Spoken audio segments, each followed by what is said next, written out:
you can find out where your users are clicking, etc. This is screener. So basically, the screener is a persona created by the usability test moderator, where what kind of user is going to test your product. Like so, for example, if you're in a company that makes chocolates, then you will obviously should call students, call kids to taste that product. You cannot So if your company makes for example, an e-com, if it's an e-com product, it should bring out good shoppers, housewives, and people who are in IT industry, people with iPhones, something like that. So you should create that kind of persona. So it should be a reliable and realistic representation of your key audience segments for reference. This is what usability.gov says. You should really go and take a look at that kind of detailed documentation.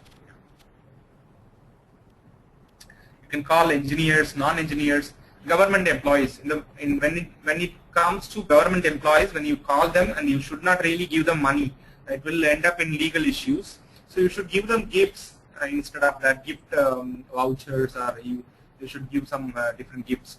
So that you have to make sure based on the product, because the product is being used by different people, right? So you should really not pay them money. So when it comes to government employees, it will end up in legal issues for your company. Travelers, if it is a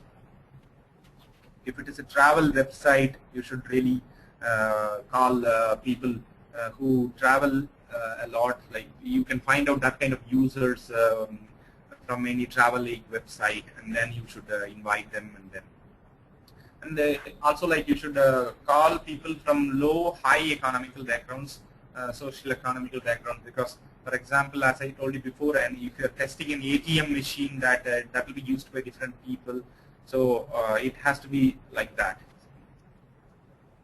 You should take a look at this video. That so what kind of prototype, so now it comes what kind of product you will have when it comes to usability testing. So sometimes you may have only wireframes, sometimes a little bit buggy product, sometimes a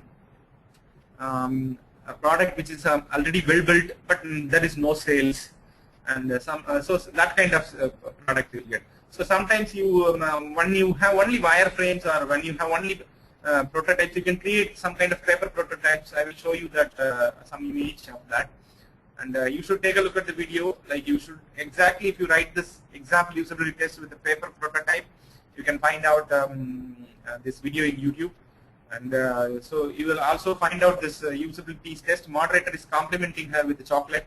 You can find out that. It's very nice. And this, for this user is testing a mobile app, and you should see that there is there is only the moderator is present. There is nobody else is taking notes, but he himself taking notes, and he's recording the video of the user's mobile phone in his Mac, and he's been asking the user to perform different operations.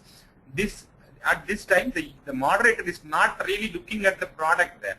So because he already made a test protocol, and he know what the user has to do, and he can very much go for the expressions. And because the usability testing, the participant has to be really comfortable, and they have to take it easy, and then only the user will give you good feedback. Because if you give them a hostile environment, they are unlikely they will give you good usability suggestions. They will try to complete it sooner, faster. They'll try to push it hard, and then they will find out how to leave this room. So just make sure that you give them really a comfort zone, so that they will provide you a valid, good feedbacks. And then here you can see again another woman is testing a mobile app. This time you can see notice that there is a glass on the other side.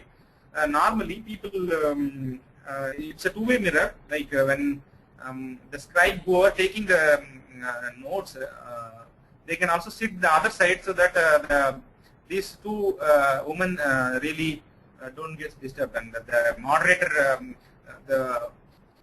the user doesn't know that there is somebody is watching actually from the other side, and in that case also, like you should not give them a surprise. So you should tell them that this is a two-way mirror. Other side, like in the beginning, you can say that like people may watch you, like so how you are doing and all that. So you have to, and then you should make sure that that's perfectly okay, and they are actually taking notes. You have to tell them, and also like they will on the go in another 10 like they will forget about there is a class is present and somebody is watching, etc. because it's a two-way mirror. And they will keep focusing on what you really ask them to do. And so as I told you, that you must make sure that you are giving a comfort zone for the usability tester. So here, like probably there is a mirror. It's maybe a normal mirror, but the tester is actually doing usability testing. So here, the tester is actually left alone, and because like it kind of remote testing, so like they got the things what they need to do. Probably they may be in call. The usability moderator can be in call, and they can ask them to what to do and other, because the setup is created somewhere else. And so now website heat map. So you can using automated usability testing, you can get this heat maps. You can send this to 20 people and different elements. There are tools that will produce this kind of heat maps. You can find out where exactly this color and background and these buttons and elements, images placed in this website, where exactly people are actually clicking, where they really see. That kind of heat map has been produced, so that you can put some buttons over there. So that, like, for example, CTC, you may be aware of CTC, click-through ratio in an advertising environment here, because now you could see that in the top of the website, people actually looking at there, and the bottom left corner, nobody is taking a look at that, because there is, even though there is a red element is there, communities isn't red, but even though people are not really looking at that, so there is a banner advertisement comes, it is most likely get more click-through ratio than a bottom left zone, ad zone. That is how like the people in advertising industry will distinguish things.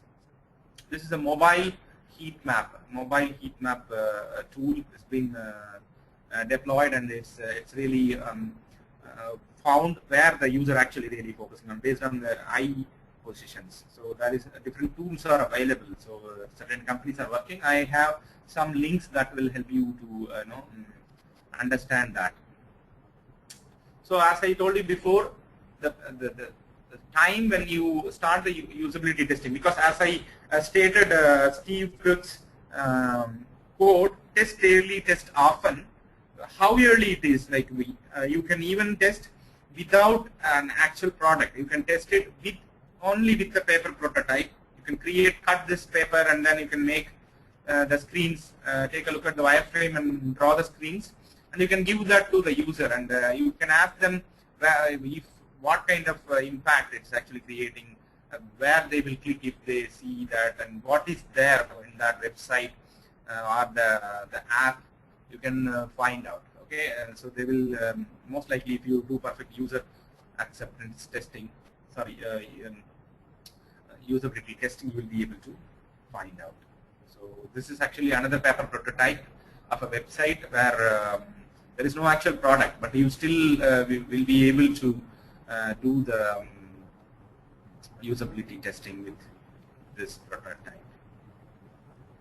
How you will present your report when it comes to presenting into the management, and so I had recorded the audio separately, and I have the where they are actually clicking, and then I have the eye movements, where they are actually looking at when they are actually performing that test. So so their think aloud will be there with me, and